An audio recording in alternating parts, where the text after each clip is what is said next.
Seja bem-vindo de volta às nossas aulas de Eclesiologia Prática aqui da Escola Charles Spurgeon Online. Nós estamos na nossa 10ª aula, eu sou o professor Felipe Prestes. Nós estamos quase chegando ao fim do nosso módulo de Eclesiologia Prática, apresentando o início, a introdução ao conceito de visão teológica. Basicamente, agora vamos trabalhar sobre o equilíbrio, dos três eixos. Lembre-se das questões que nós sempre temos tratado aqui sobre a igreja que seja centrada, que busque aquele equilíbrio dentro da questão do evangelho, da compreensão do evangelho, que busque o equilíbrio dentro da questão da contextualização e também dentro da questão do movimento, da tradição e do relacionamento dessa igreja com outras igrejas, enfim. Bom, esses três eixos aí que nós temos sempre apresentado, que é basicamente, que é importante que você lembre, evangelho, cidade e movimento. São os três eixos que são importantes para que nós lembremos quando pensamos sobre a nossa visão teológica. Evangelho, cidade, movimento. Vamos pensar sobre isso de uma forma sistemática, buscando esse equilíbrio nesses eixos aí. Muito bem. O eixo do evangelho, quando a gente pensa sobre o eixo do evangelho, o Timothy Keller vai nos fazer lembrar sobre dois extremos que muitas vezes nós acabamos caindo. O primeiro desses extremos é o antinomismo, certo? É aquela ideia de pensar, ou que, como é hoje popularmente conhecido, o relativismo. É a ideia de não ter lei. Anti vem do grego, a ideia de anti, que vai contra, e nomismo vem de nomos, do grego, que significa lei. Então, o antinomismo é ser contra a lei, ser contra aquilo que Deus estabelece, contra aquilo que seja uma lei previamente estabelecida de uma forma rigorosa, enfim. O antinomista é aquele que é o liberal no sentido não teológico, mas no sentido prático do termo, Alguém que não está muito preocupado com as regras, com as leis. Então ele afirma que não importa como nós vivemos. O antinomista vai dizer, não importa a forma como eu vivo. Se Deus existe, e eu nem sei se ele existe, um relativista sincero diria isso, ele ama todos da mesma forma. Independente de como eu vivo, como você deixa de viver, isso não é importante. O que é importante é que Deus ama as pessoas. Que Deus ama a mim e ama você. Então, é isso que o antinomista vai pensar. E esse é um extremo quando se pensa no evangelho. É achar que é uma liberalidade absoluta e absurda ao mesmo tempo. Porém, um outro extremo que fica do outro lado é o legalismo. E você deve ter ouvido essa palavra várias vezes, O que seria esse legalismo, da forma como nós de fato devemos entender, é quando nós afirmamos, ou sugerimos pelo menos, que podemos ser salvos, ou receber, e eu vou chamar a atenção aqui, receber o favor de Deus. Ou seja, nós podemos ser salvos ou receber o favor de Deus pelo nosso modo de viver, ou seja, pela nossa conduta. Então, se nós vivemos bem, faço meu devocional corretamente, da forma como eu devo fazer, então eu devo receber o favor de Deus. Se as coisas andam do jeito como devem andar, então eu devo receber o favor de Deus. Eu devo ser salvo por conta disso, pela forma como eu sigo aquilo que Deus diz que eu devo seguir. Então eu mereço o favor de Deus. É mais ou menos essa ideia, a ideia do legalista, né? E se a gente parar e pensar um pouco, a gente vai perceber que nós somos muito mais legalistas do que nós podemos imaginar. Dentro ainda desse eixo do evangelho, nós podemos pensar que o evangelho nem é legalista e nem é relativista. O evangelho não fala do favor de Deus como alguém que está obrigado a me abençoar pela forma como eu estou vivendo. O evangelho também não é relativista, ele tem a lei de Deus está ali presente. Nós não somos capazes de seguir completamente, mas ela está ali. Ela não é relativizada, ela é factual, ela é absoluta, a lei de Deus. Além disso, nós somos salvos somente pela fé e somente pela graça. Não são as nossas obras, não são as nossas não é a nossa conduta que vai nos salvar. Não, foi a conduta de Cristo, foi a conduta de uma outra pessoa, um outro homem que é perfeito, que viveu e morreu por mim. É por essa razão que eu sou salvo, não pela forma como eu vivo, porque a forma como eu vivo não é suficiente para me salvar. Só um pecado é suficiente para me levar para o inferno. Então nós somos salvos sim pela graça somente, sim pela fé somente, mas nós não somos salvos... Não é que nós sejamos salvos, que não é uma fé que permanece só, certo? Que permanece desacompanhada. Não.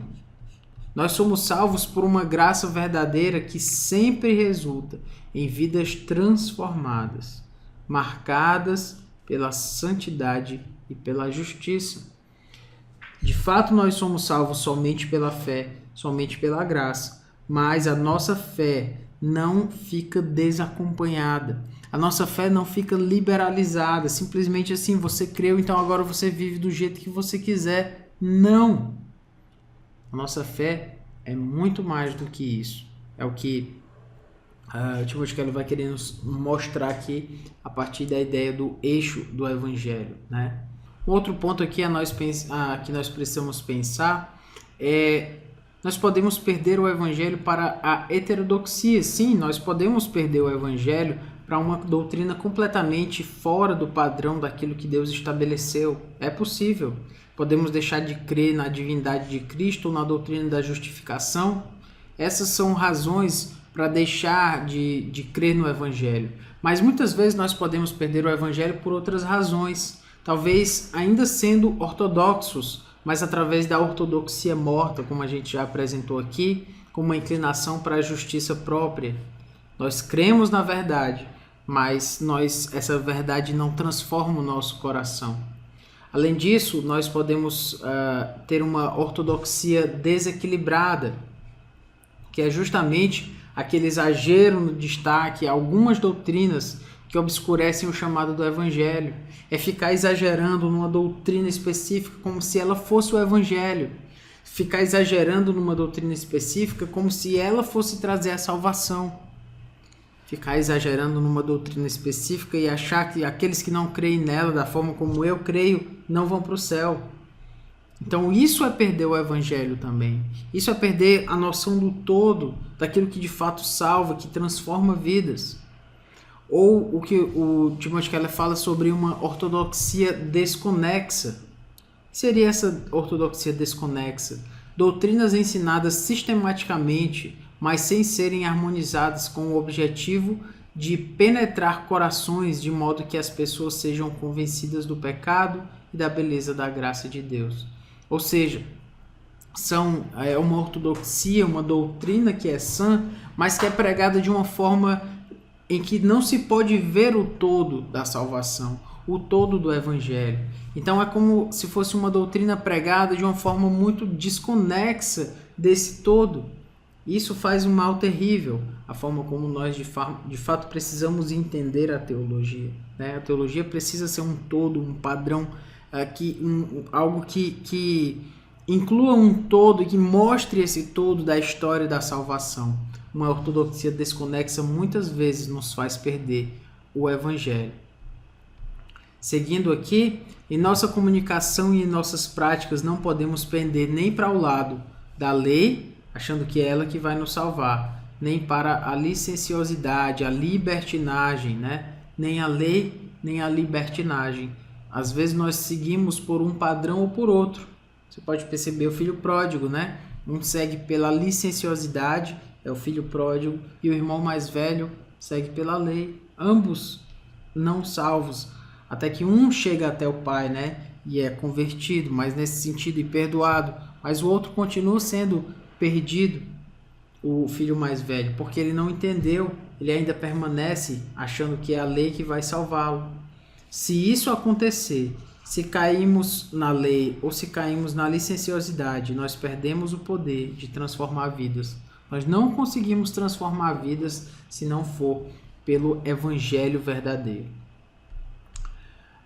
O eixo da cidade também, falando sobre cultura, né, mais especificamente, é um eixo importante para se pensar, né, porque nós podemos valorizar e abraçar a cultura, achando que todas as culturas trazem em si a graça de Deus e a revelação natural. Então existe um elemento que nós podemos valorizar e abraçar a cultura, essa é a parte positiva, certo?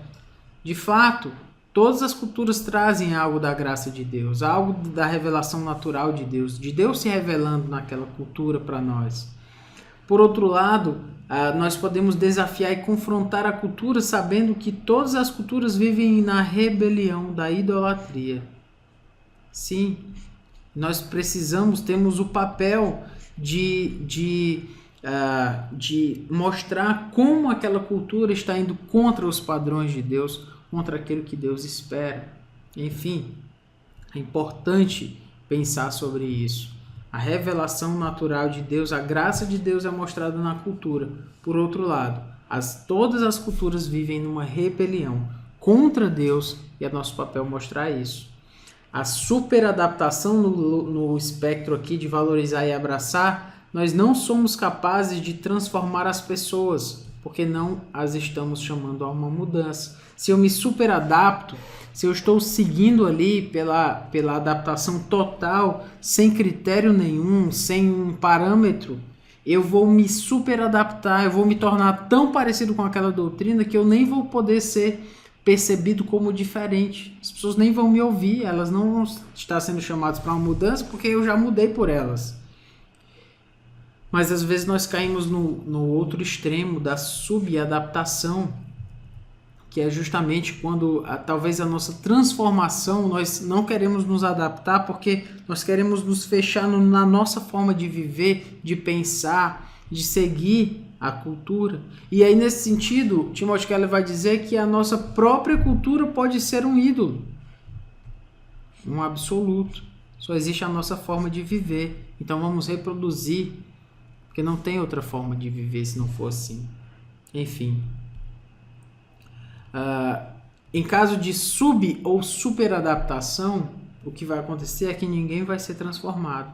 Nós não vamos ser ouvidos, ou porque estamos superadaptados, ou seja, não temos nenhuma mudança para apresentar, para confrontar, ou porque estamos tão distantes daquela cultura que eles não conseguem nos ouvir.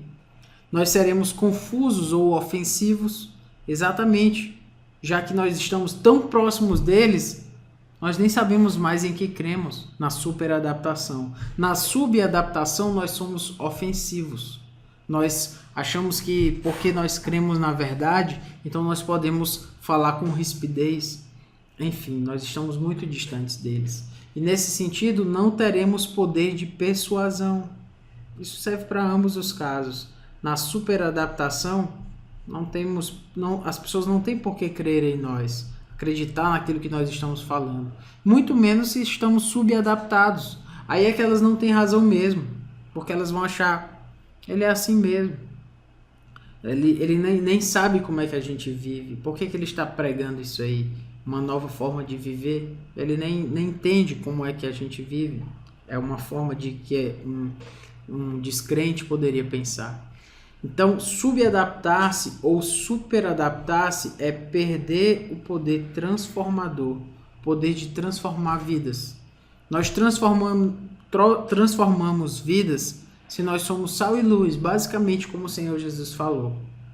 Se deixamos de ser sal e luz, se deixamos de ser diferentes, deixamos de ter esse poder. Se somos iguais demais, deixamos de ter esse poder. E se somos muito diferentes a ponto de as pessoas não conseguirem nos entender, também vamos perder esse poder de transformar vidas. O eixo do movimento, já caminhando aqui para o fim, nesse eixo nós podemos parar e pensar sobre as igrejas mais institucionais e as igrejas não institucionais. As igrejas institucionais são aquelas que se identificam tanto com a sua tradição teológica, que não conseguem se unir a outras igrejas evangélicas, ou até outras instituições, para alcançar o movimento da cidade, alcançar o bem comum. Essas igrejas não conseguem. Elas estão muito ligadas à sua tradição, muito ligadas ao seu passado teológico. Essas igrejas tão institucionais, elas são propensas a se prender fortemente a formas de ministério do passado. É aquela história, né, que já falamos. É feito assim há 50 anos, então não tem para que mudar. Elas são arraigadas a essas formas de ministério e são altamente estruturadas, institucionais. São igrejas que é difícil mudar, muito difícil, porque elas não são muito flexíveis, elas são muito institucionalizadas. Por outro lado, no outro lado do espectro, nós temos igrejas não institucionais. Que igrejas são essas? São aquelas que têm um grande apelo anti-institucional. Ela não é só não institucional, ela também tem um apelo anti-institucional. Qualquer palavra sobre passado, sobre tradição, sobre os mais antigos, são palavras de confronto para eles. Eles não querem ouvir isso, porque há uma certa valorização, um certo orgulho em ser novo, em ser vanguardista, em ser diferente, em ser renovado nesse sentido. Praticamente não tem identificação, às vezes as igrejas praticamente não têm identificação com nenhuma herança ou denominação especial. São aquelas igrejas que surgem do nada. Você pergunta, mas como foi que essa igreja veio a surgir? Qual foi a igreja mãe dessa igreja? As pessoas não sabem. Elas simplesmente estão ali, chegaram ali, foi implantada aquela igreja e ela vai seguindo assim. Então, tais igrejas pouco se identificam muito com algum passado cristão. Elas não estão muito ligadas a isso. Elas se identificam muito pouco com um passado cristão. Elas são totalmente flexíveis e totalmente informais. E têm todo orgulho de dizerem que são flexíveis e informais. Fica até chique, né? Até training, né? Meio assim legal, de dizer, não, que a minha igreja fica num café, a minha igreja é em qualquer lugar, a gente vai no shopping, se reúne, e ali a gente é a igreja e tal. Então fica parecendo soa assim meio sofisticado, né? Mas na verdade é uma forma de mostrar que são igrejas muito flexíveis e informais que não têm institucionalização. Por outro lado, igrejas assim são facilmente voláteis. Elas vêm com facilidade e vão com facilidade também. Outro ponto sobre isso que a gente pode considerar é que no eixo do movimento, qualquer dos extremos, a igreja estanca o desenvolvimento da liderança e estrangula a sua própria saúde como corpo, como comunidade. Ou seja, uma igreja que é grandemente institucionalizada, que não abre espaço para a liderança, ela vai estancar o desenvolvimento da liderança. Que é aquela liderança cheia de novas ideias, de novos padrões que podem ser implementados para que a igreja cresça. Ela se sente muitas vezes abafada, porque não consegue mostrar as suas ideias, às vezes tem medo, são insufladas essas ideias por conta da tradição, porque é diferente demais do nosso passado. Nós não queremos fazer isso. E também as igrejas muito informais, anti-institucionais, também estrangulam a sua própria saúde, como comunidade, como corpo, porque toda comunidade precisa de uma coesão, precisa de algo que una essa comunidade, de tal forma que, dependendo do que acontecer, ela vai continuar segurando-se numa firmeza institucional. Então, nesse sentido, um extremo informal e o extremo institucional, o que Tim Keller vai dizer é que é algo que vai perder o poder de dar vida, leva a igreja a perder o poder de dar vida, porque agora ela está tão institucionalizada que ela não consegue fazer algo diferente pelos descrentes, ou ela é tão informal que ela não tem uma padronização, ela não tem uma coesão, uma firmeza. Não, ela é simplesmente levada assim de qualquer jeito. Enfim, vale a pena pensar em que espectro, em que lugar desse espectro se encontra a sua igreja. E pensar onde eu me encontro e para onde eu tenho que pender mais para conseguir alcançar o equilíbrio. Esse próximo slide, tirado do livro do Tim Keller, a gente percebe aonde a gente deve estar. O evangelho fica no centro, facilmente identificado, mas às vezes a gente pende para a religião e para o legalismo. Religião aqui falada no mau sentido, né? No sentido de uma religião morta, de uma ortodoxia morta, porque a religião é algo importante, Jesus era religioso, mas essa religião pela religião em si, e não pela piedade em buscar a Cristo, certo? Então, por um lado, se pende para o legalismo e a religião. Por outro lado, o outro extremo é o relativismo e a irreligião. É não buscar a Deus, é achar que Deus está em qualquer lugar, de qualquer forma, e Ele vai me aceitar assim. Com relação ao eixo da cidade, ao eixo da cultura, nós podemos nos subadaptar, e nesse sentido, nós vamos ser muito diferentes daqueles a quem nós deveríamos alcançar. Então, nessa subadaptação, a cultura é apenas desafiada, ela é sempre desafiada. Na superadaptação, o que acontece é que ela é apenas valorizada. Não se é visto naquela cultura aquilo que pode ser exortado, que pode ser mudado, que pode ser e de fato será confrontado. Aqueles que se superadaptam não têm poder de confronto. E dentro do espectro do movimento, né, daquilo que nós queremos alcançar como igreja, o espectro tende para cá, para a organização estruturada, totalmente estruturada, sem muito espaço, uma treliça muito bem desenvolvida. Nesse lugar, o que vai florescer será a tradição e a autoridade. É isso que vai prevalecer. Por outro lado, um organismo flexível, uma igreja com um organismo flexível, ele vai enfatizar a parte da cooperação e unidade, mas ao mesmo tempo vai perder em solidez. Enfim, tudo isso para a gente pensar e considerar sobre em que lado eu estou desse espectro. Estou mais próximo do legalismo ou do relativismo, da superadaptação ou da subadaptação, da organização estruturada, do organismo flexível. Aonde eu estou e como eu posso encontrar esse centro?